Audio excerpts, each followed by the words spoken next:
Assalamualaikum warahmatullahi wabarakatuh. Selamat siang. Om Swastiastu dan salam Pancasila. Yang terhormat Bapak Kepala Sekolah, begitu juga rekan-rekan yang saya cintai. Terima kasih kepada Bapak Kepala Sekolah telah memberikan kesempatan dan izin kepada saya untuk memaparkan apa yang saya peroleh dalam mengikuti pembelajaran pada calon guru penggerak.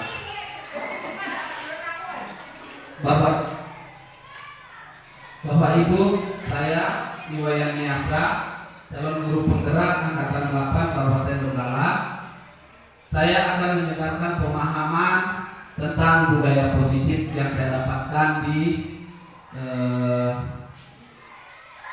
pada saat saya mengikuti pembelajaran calon guru penggerak. Bapak Ibu, budaya positif merupakan pembiasaan baik yang ada di sekolah untuk mewujudkan tujuan merdeka belajar, mencapai pembelajaran berprofil Pancasila.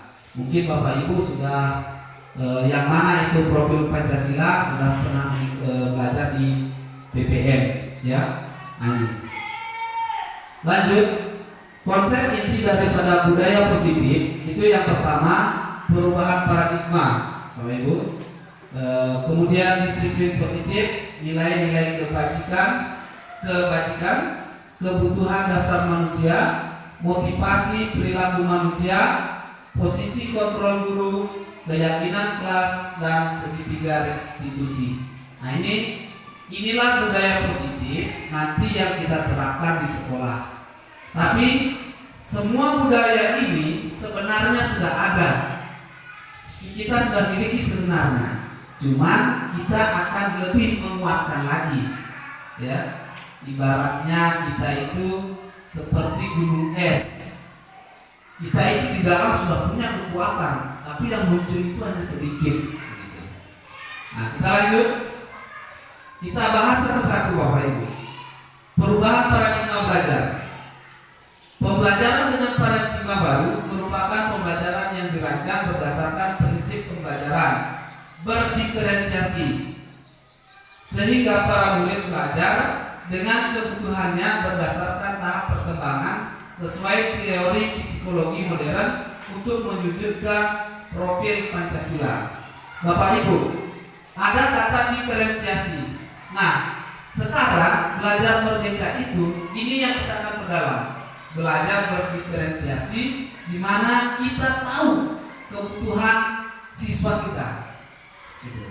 Jadi selama ini kita belajar hanya menekankan pada saya harus berhasil pada semua siswa, begitu. Dan sementara siswa itu memiliki karakter masing-masing. Karakter inilah yang kita pahami satu-satu sehingga nanti kebutuhan siswa itu kita tahu. Nah, itu pembelajaran berdiferensiasi. Kemudian lanjut, disiplin positif. Nah, ini yang paling penting mungkin bagi kita, ya. Nah, sebenarnya kita sudah disiplin, cuma perlu lagi diperkuat. Ketika mendengar kata disiplin, apa yang terbayang pada benak Anda? Gitu ya. Apa kira-kira? Apa itu disiplin? Apakah hanya sekedar datang tepat waktu dan lain sebagainya, bla bla bla bla, ya. Kemudian apa yang terlintas di pikiran Anda tentang ini disiplin itu? Mari kita bahas satu-satu. Nah, disiplin positif. Kebanyakan orang akan menghubungkan kata disiplin dengan tata tertib yang kita buat, ya. Di sekolah kita kan sudah ada tata tertib. Nah, kita harus disiplin, taat pada tata tertib. Itu biasanya. Kemudian peraturan dan kepatuhan pada peraturan. Nah, itu kata mungkin dari kita di benak kita, ya. Nah, kemudian kata disiplin juga sering dihubungkan dengan hukuman. Kamu ini tidak disiplin, tidak datang tepat waktu. Nah, itu. Apakah hal itu dikatakan disiplin atau hal itu yang kita terapkan untuk mendisiplinkan anak? Nah, nanti sebentar jawabannya, Bapak Ibu. Dalam budaya kita, makna kata disiplin disiplin dimaknai menjadi suatu yang dilakukan seseorang pada orang lain untuk mendapatkan kepatuhan. Ya, mendapatkan kepatuhan. Tentu Bapak Ibu mungkin kamu tidak patuh ini, lihat disiplin, lihat tata tertib, begitu.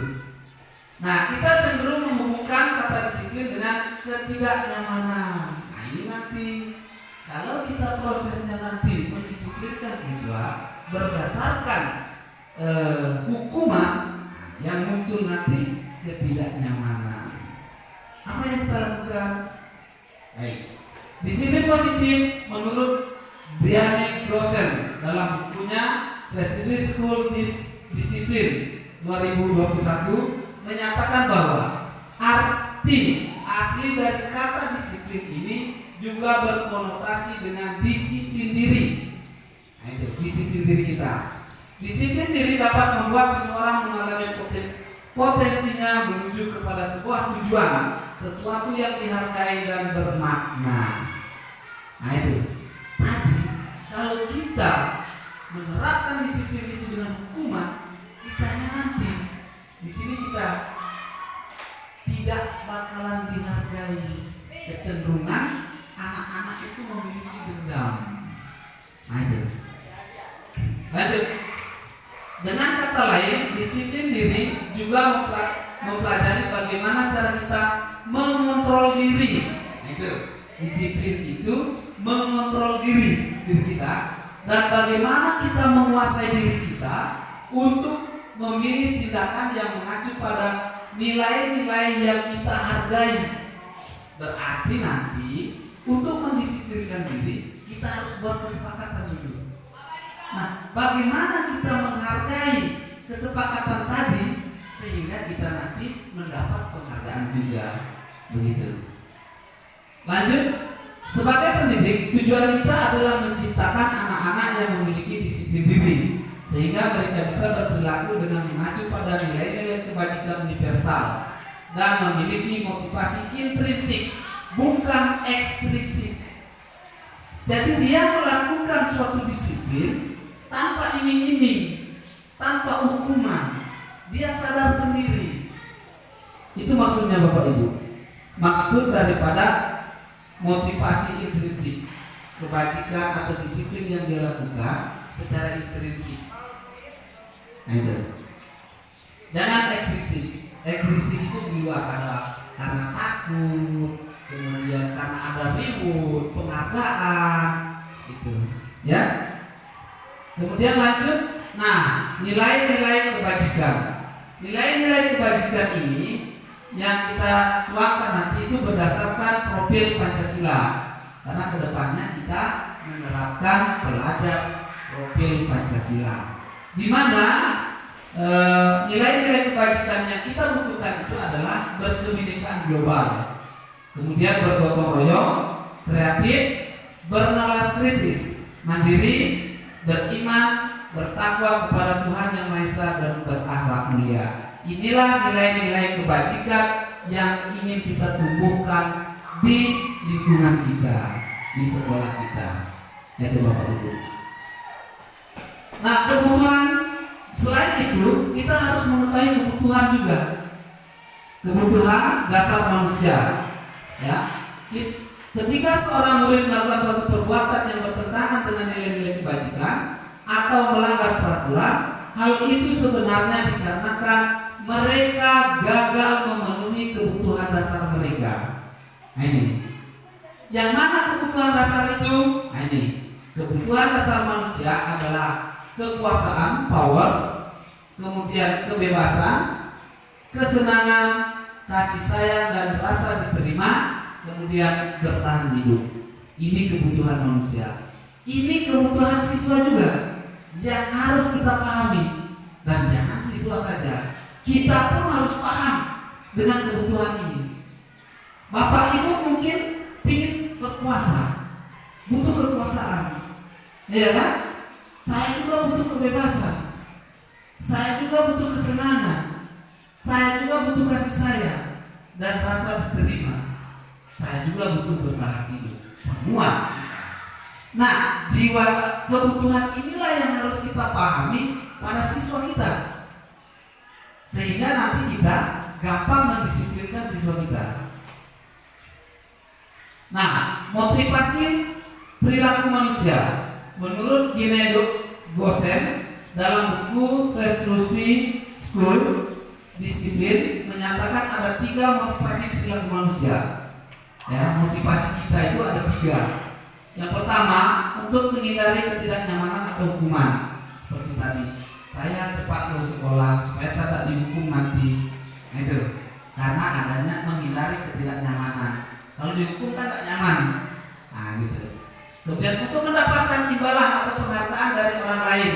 Nah itu, wih kamu sudah bagus, tidak telat lagi. Nah itu kan ribut. Ada juga, oh saya mengejar nilai supaya dapat juara 1, dikasih hadiah. Nah itu. Kemudian yang ketiga, untuk menjadi orang yang merdeka, menginginkan dan menghargai diri sendiri dengan nilai-nilai yang mereka percaya. Nah ini kita harus berada di sini di tahap 3 supaya anak-anak kita dengan sadar sendiri dia disiplin. Kemudian lanjut. Nah ini posisi kontrol yang saya akan ceritakan sekarang. Bagaimana kita sebagai seorang guru dengan murid, kepala sekolah dengan guru. Nah ini perlu, kita dengan masyarakat ini perlu. Yang pertama, posisi kontrol itu yang pertama adalah penghukum. Kita ini penghukum. Seorang penghukum bisa menggunakan hukuman fisik, ya, menghukum maupun verbal. Orang-orang yang menjalankan posisi penghukuman senantiasa mengatakan bahwa sekolah memerlukan sistem. Sekolah memerlukan sistem atau alat yang dapat lebih menekan murid-murid lebih dalam lagi. Guru-guru menerapkan posisi penghukuman akan berkata, ini yang terlontar biasanya kalau kita mau menghukum, patuhi aturan saya, atau awas, kecenderungan bahasanya keras. Kamu ini lambat, kamu selalu salah. Jadi intonasi suara keras kalau penghukuman. Ya, pernah Bapak Ibu rasakan? Mudah-mudahan tidak pernah ya. Kita lanjut. Posisi kontrol yang kedua, artinya kita mengontrol diri. Pembuatan merasa bersalah. Nah ini, saya ulang sedikit lagi. Yang ini penghukuman. Nah ini kecenderungan anak-anak biasanya dendam dengan kita. Ya, efeknya. Ada efek daripada penghukuman. Kemudian ini nanti merasa bersalah. Nah ini kita membuat siswa itu merasa bersalah. Pada posisi ini biasanya guru akan bersuara lebih lembut. Tadi kan keras, sekarang lebih lembut. Membuat merasa bersalah akan menggunakan keheningan yang membuat orang lain merasa tidak nyaman, bersalah atau rendah diri. Kata-kata yang keluar dengan lembut akan seperti ibu sangat kecewa, gitu ya, sekali dengan kamu, gitu ya. Kemudian berapa kali Bapak harus memberitahu kamu ya? Gimana coba? Kalau orang tua kamu tahu kamu baru begini, jadi tertekan anak-anak, tidak merasa bebas, takut, sehingga dia bersalah. Posisi ini murid akan memiliki nilai yang buruk tentang diri mereka. Jadi buruk sekali saya ini gitu. Murid merasa tidak berharga dan telah mengecewakan orang disayanginya. Itu perasaannya dia nanti muncul. Kemudian posisi kontrol yang berikutnya yaitu teman. Nah ini biasa juga itu teman nanti, tapi efeknya ada nanti kalau kita menganggap siswa itu sebagai teman. Guru pada posisi ini tidak akan menyakiti murid, namun akan tetap berupaya mengontrol murid melalui persuasi. Posisi teman pada guru bisa negatif ataupun positif. Tanggapan itu bisa dua, positif, negatif. Ya. Positif di sini berupa hubungan baik yang terjalin antara guru dan murid. Guru di posisi teman menggunakan hubungan baik dan humor untuk mempengaruhi seseorang. mereka akan berkata, ayo bantulah demi Bapak ya. Gitu, teman gitu ya, sambil menepuk bahunya, ayo bantu Bapak ya gitu. Kemudian ayo ingat tidak bantuan Bapak selama ini. Kan posisi teman gitu. Ya sudah, kali ini tidak apa-apa gitu ya, nanti ibu bantu bereskan. Itu posisi teman. Tapi efeknya nanti ke kita ada gitu.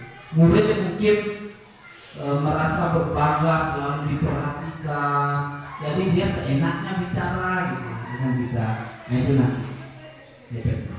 Kemudian pemantauan, Bapak Ibu, pemantauan. Memantau berarti mengawasi. Pada saat kita mengawasi, kita bertanggung jawab atas perilaku orang-orang yang kita awasi. Posisi pemantauan berdasarkan pada peraturan-peraturan atau konsekuensi, jadi tata tertib di sini. Kemudian dengan konsekuensinya, dengan menggunakan sanksi konsekuensi, kita dapat memisahkan hubungan pribadi kita dengan murid. Sebagai seorang yang menjalankan posisi pemantauan, pertanyaan yang diajukan oleh seorang pemantau, peraturannya apa ya? Tata tertibnya apa ya? Kamu sudah terlambat. Kira-kira apa tata tertib di SMP di sini atau di sekolah ini? Sanksi atau konsekuensinya apa? Kalau kamu lambat, apa sanksinya? Itu, ya. Guru pemantauan sangat mengandalkan perhitungan, catatan data yang dapat digunakan sebagai bukti atau perilaku muridnya. Nah ini kita sudah punya ini, ya kita sudah punya. Ini biasanya tata usaha mengarsipkan ini. Kalau tidak salah kita punya itu namanya buku kasus. Nah itu merupakan catatan pemantauan. Nah posisi terakhir yaitu manajerial. Yang inilah yang kita butuhkan di sekolah. Posisi manajerial ini. Posisi manajerial adalah posisi di mana guru berbuat sesuatu bersama dengan murid, mempersilakan murid mempertanggungjawabkan perilakunya. Ada mendukung murid agar dapat menemukan solusi atas permasalahannya sendiri. Jadi kita tidak menghukum, kita hanya bertanya saja sesuai kesepakatan yang kita buat nanti.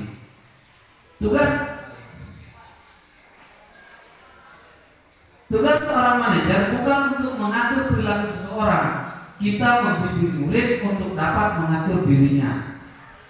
Perlu disadari tujuan akhir dari 5 posisi kontrol seorang guru adalah pencapaian posisi manajerial. Ini manajer, Bapak Ibu, di posisi ini kita harus.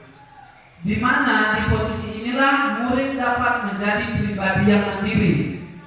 Jadi siswa dengan sendirinya mengungkapkan kesalahannya, siswa dengan sendirinya mencari solusinya, siswa dengan sendirinya merubahnya, sadar sendiri dia. Nah, itu.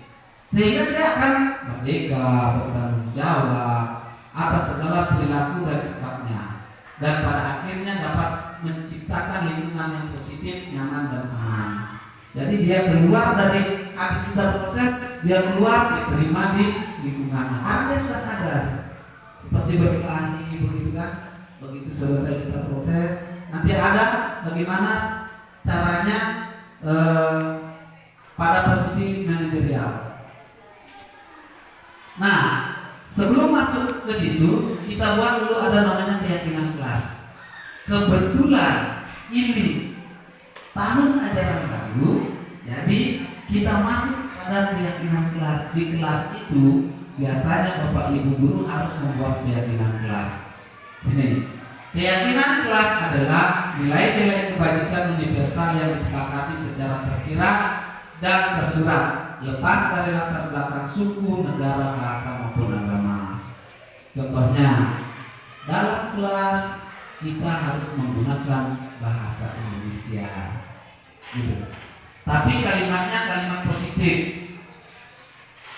Jangan ada kata tidak, jangan ada begitu, tidak boleh, tidak boleh begitu. Dalam kelas harus disiplin, gitu, Bapak Ibu. Nanti Bapak Ibu buat keyakinan kelas sebelum masuk kesepakatan. nanti dari sana digodok lagi, digodok-godok, muncullah nanti peraturan.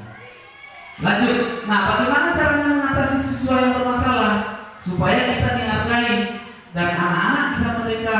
Nah, ini ada namanya segitiga restitusi. Jadi segitiga restitusi adalah proses menciptakan kondisi bagi murid untuk memperbaiki kesalahan mereka sehingga mereka dapat kembali ke kelompok mereka dengan karakter yang lebih kuat.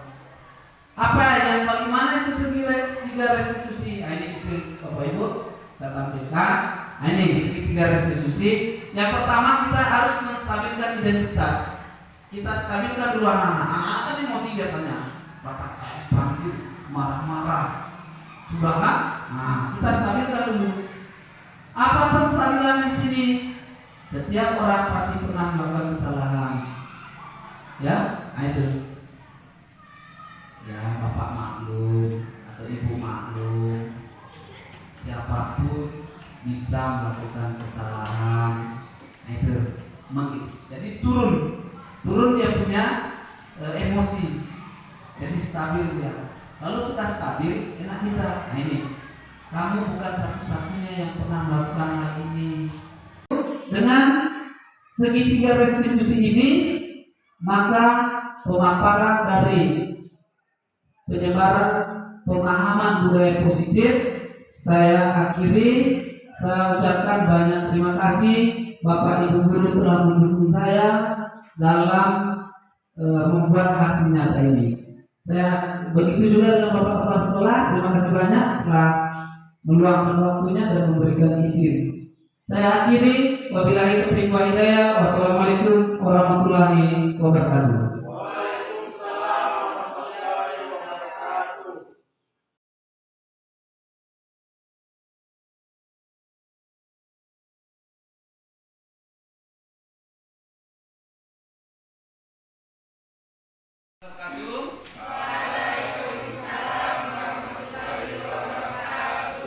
Selamat pagi. Mana sehat? Jadi pada pagi hari ini kita akan membuat kesepakatan kelas, ya. Jadi ada Bapak berikan kertas. Ini kertas. Kalian menulis, ya. Kalian menulis kesepakatan apa yang ada di kelas ini yang harus kita buat. Itu ya. Kalian tulis ini, nanti kita presentasikan satu-satu. Bisa? Nah, jadi sambil belajar menulis, ya, sambil belajar mengeluarkan ide, silakan di sini tuangkan. Sehingga nanti kita kumpulkan menjadi kesepakatan kelas. Oke. Andre. Ya, jalan. Silakan ditulis kesepakatan kelasnya.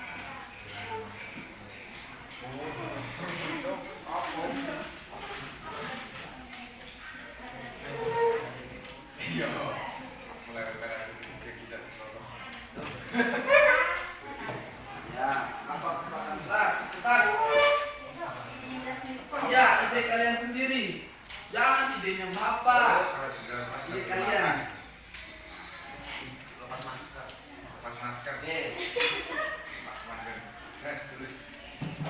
Nah, bapak kasih waktu 5 menit. Satu saja, kalau punya satu saja dulu. Kalau 1 kali 20 kan sudah 20 kesepakatan kelas yang kita dapat. Ya.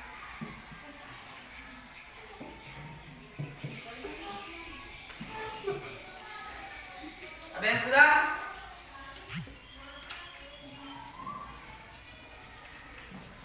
Ada yang sudah? Ayo. Yang sudah,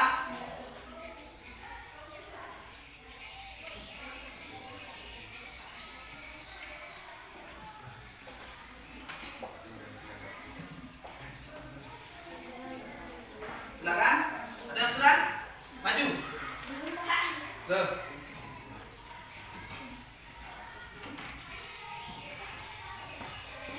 Ya, sudah. Sudah. Oh, belum. Apa gitu? Chelsea, ya maju. Tulis saja, jangan tak. Ya. Ya, silakan. Ada yang lain? Maju. Yang sedang maju.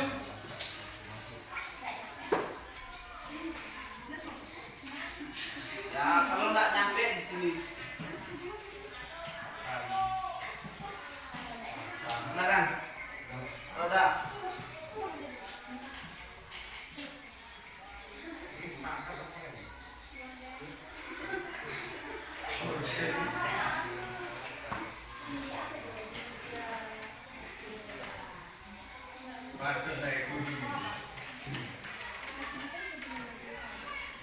Oke. Lagi. Lagi ya, silakan. Bisa. Bagus. Tuangkan kalian punya ide. Anda sudah?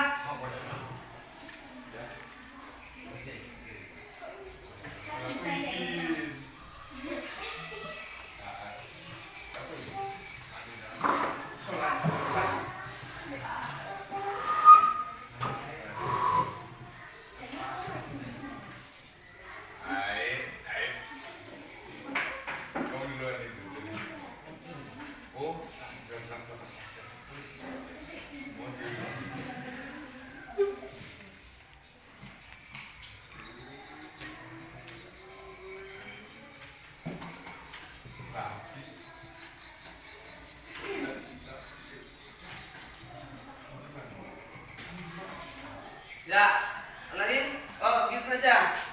Bapak-bapak yang tulis supaya singkat. Kalian sebutkan saja ya.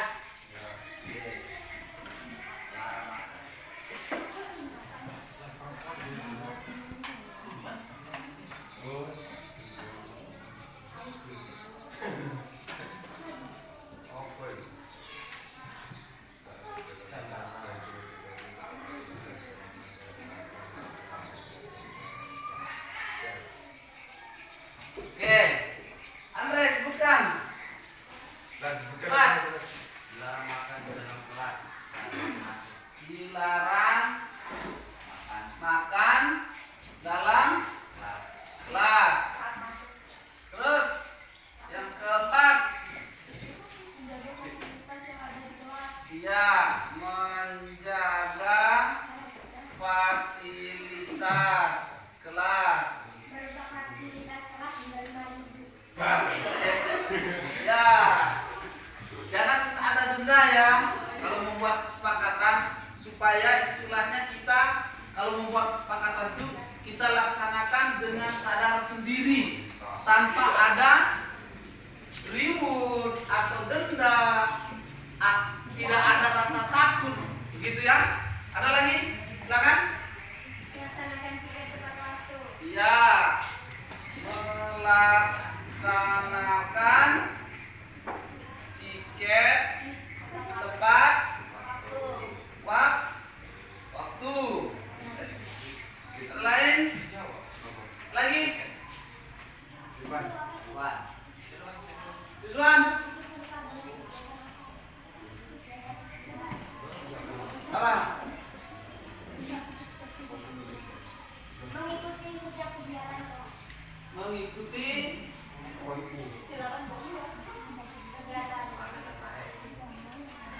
kegiatan kelas. Nah, sekarang kalau pasang organ di kelas ini termasuk apa?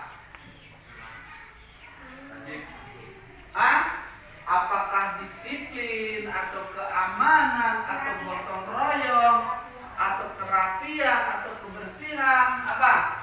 Ya, kerapian. Terus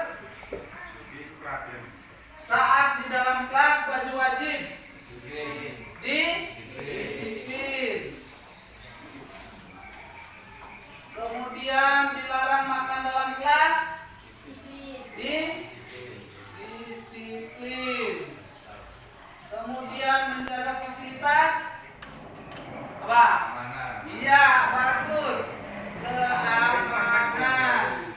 Lagi melaksanakan tiket tepat waktu. Kalau kita piket